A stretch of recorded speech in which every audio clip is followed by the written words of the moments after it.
Selamat sore, perkenalkan nama saya Komando Kristalis Kusuma. Pada kesempatan kali ini saya akan mempresentasikan tugas dari Pengatur Manajemen Bisnis dengan berjudul Analisis Kinerja SDM. Adapun pokok bahasan yang akan saya bahas pada kesempatan kali ini, yang pertama ada analisis kinerja SDM, yang kedua ada pergerakan dalam sistem manajemen, dan yang ketiga atau yang terakhir adalah kemampuan dan keahlian dalam kepemimpinan. Baik, apa itu analisis kinerja SDM? Nah, analisis kinerja SDM ini adalah sebuah proses untuk mengevaluasi sejauh mana individu atau kelompok dalam organisasi berhasil mencapai tujuan mereka dan sejauh mana mereka memberikan kontribusi terhadap kesuksesan organisasi. Nah, untuk tujuan dari analisis kinerja SDM ini, saya membagi menjadi 5, di mana yang pertama ada pengukuran kinerja. Pada pengukuran kinerja ini melibatkan penggunaan indikator kinerja yang relevan untuk mengukur pencapaian individu atau kelompok dalam organisasi. Yang kedua ada penetapan tujuan, di mana menetapkan tujuan yang jelas dan terukur untuk setiap individu atau kelompok dalam suatu organisasi ataupun perusahaan. Yang ketiga ada evaluasi kinerja. Dalam evaluasi kinerja ini kita dapat mengumpulkan data kinerja individu atau kelompok dan menganalisis data tersebut serta memberikan umpan balik secara konstruktif atau membangun. Yang keempat ada identifikasi kebutuhan pengembangan.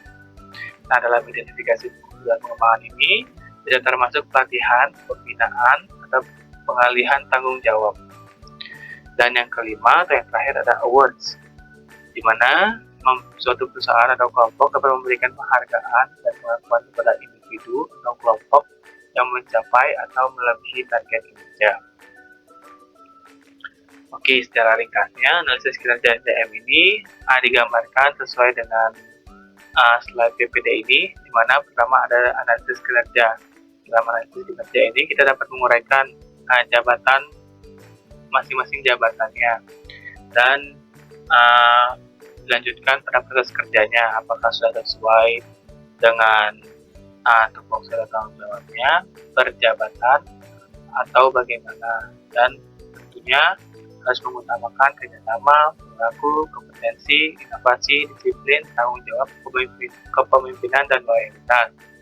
Kemudian, after proses kerja, kita dapat menilai kinerja tersebut yang merupakan output dari analisis kinerja SDM.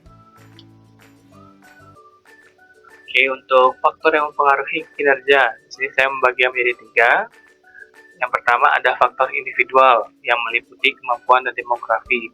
Yang kedua ada faktor psikologis yang meliputi persepsi, attitude, motivasi, dan personality. Yang ketiga ada faktor organisasi yang meliputi sumber daya, kepemimpinan, penghargaan, job desk atau tanggung jawab dari perjabatan.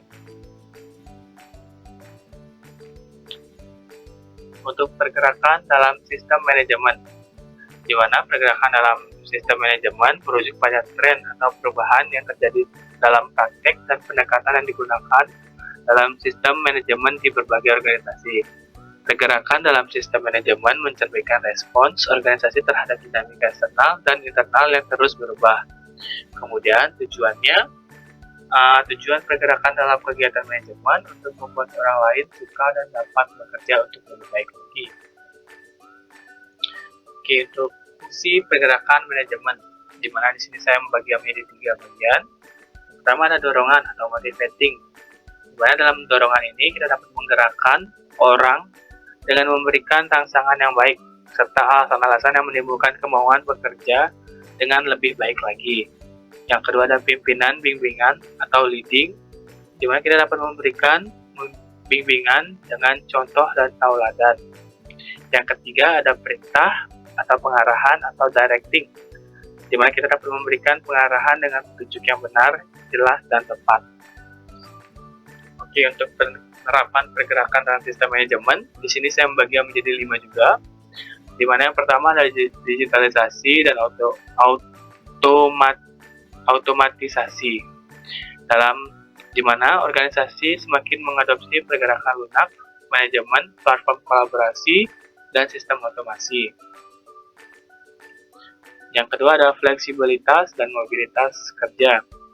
Pendekatan lebih fleksibel terhadap manajemen karyawan, termasuk kebijakan kerja jarak jauh, kemudian jam kerja yang lebih fleksibel, dan menggunakan teknologi yang lebih optimal.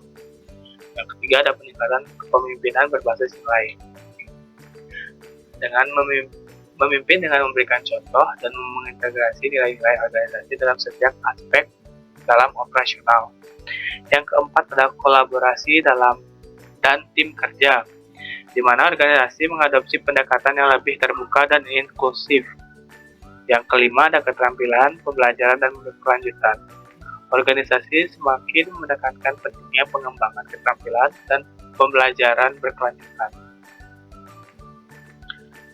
Nah, untuk slide yang saya tampilkan saat ini menampilkan kemampuan dan keahlian dalam kepemimpinan, di mana definisinya kemampuan dan keahlian kepemimpinan merupakan kualitas yang memungkinkan seseorang untuk efektif mengarahkan, menginspirasi, dan mempengaruhi orang lain untuk mencapai tujuan bersama.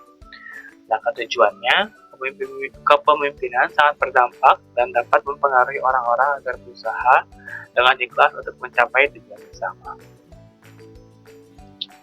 Nah, untuk kemampuan dan keahlian ini sangat penting dalam kepemimpinan, di mana kemampuan kita harus memiliki kemampuan komunikasi yang meliputi kemampuan untuk mendengarkan dengan aktif, berbicara dengan jelas dan persuasif, serta menulis dengan jelas. Yang kedua, kemampuan beradaptasi dan fleksibilitas, di mana kepemimpinan yang adaptif dan fleksibel mampu menyesuaikan gaya kepemimpinan dengan kebutuhan, situasi, dan anggota tim. Yang ketiga ada menginspirasi dan mendorong, membangun motivasi dan semangat, menetapkan visi yang jelas, dan memberikan arahan yang memotivasi. Yang keempat ada mengambil keputusan, di mana melibatkan kemampuan untuk mengevaluasi informasi dengan cermat, menganalisis situasi dengan baik, dan mengambil keputusan yang mempertimbangkan berbagai faktor.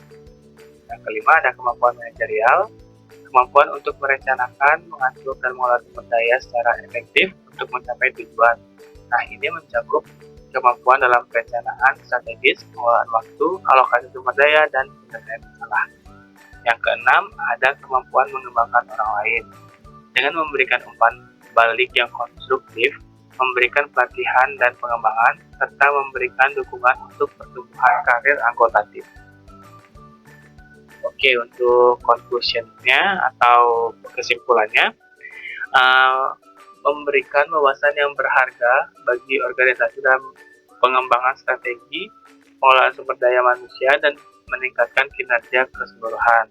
Dengan menggabungkan hasil analisis kinerja SDM, pergerakan dalam sistem manajemen, dan kemampuan serta keahlian dalam kepemimpinan, organisasi dapat mengidentifikasi area-area di mana mereka berkinerja baik dan di mana ada ruang untuk perbaikan. Ini membantu dalam mengembangkan strategi, pengelolaan sumber daya manusia yang lebih efektif, dan meningkatkan kinerja keseluruhan organisasi. Mungkin sekian untuk presentasi saya. Jika ada kesalahan, saya mohon maaf sebelumnya dan saya ucapkan terima kasih. Selamat sore.